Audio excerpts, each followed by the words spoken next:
नमामीशमीशाननिर्वाणरूपं विभुं व्यापकं ब्रह्मवेदस्वरूपं निजं निर्गुणं निर्विकल्पं निरीहं चिदाकाशमाकाशवासं भजेऽहम् निराकारमोङ्कारमूलं तुरीयं गिराज्ञानगोतीतमीशं गिरीशं करालं महाकालकालं कृपालं गुणागार संसारपारं नतोऽहम् तुषाराद्रिसङ्काश गौरं गभीरं मनोभूतकोटिप्रभाश्रीशरीरं स्फुरन्मौलिकल्लोलिनी चारुगङ्गा लसद्भालबालेन्दुकण्ठे भुजङ्गा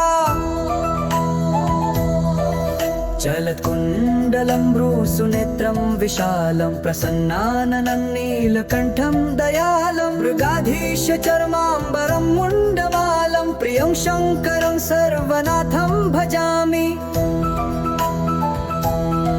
प्रचण्डं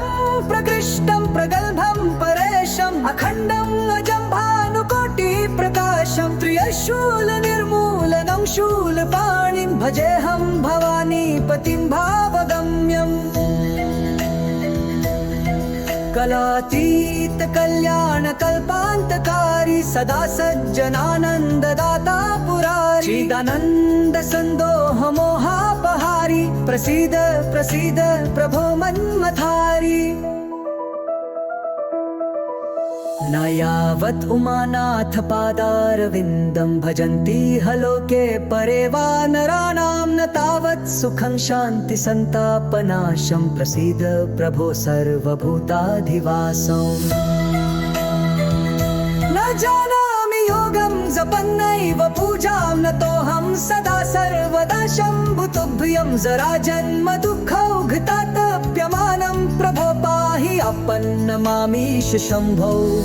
नमामीशमीशाननिर्वाणरूपं विभुं व्यापकं ब्रह्मवेदस्वरूपं नमामीशमीशाननिर्वाणरूपं विभुं व्यापकं ब्रह्मवेदस्वरूपम्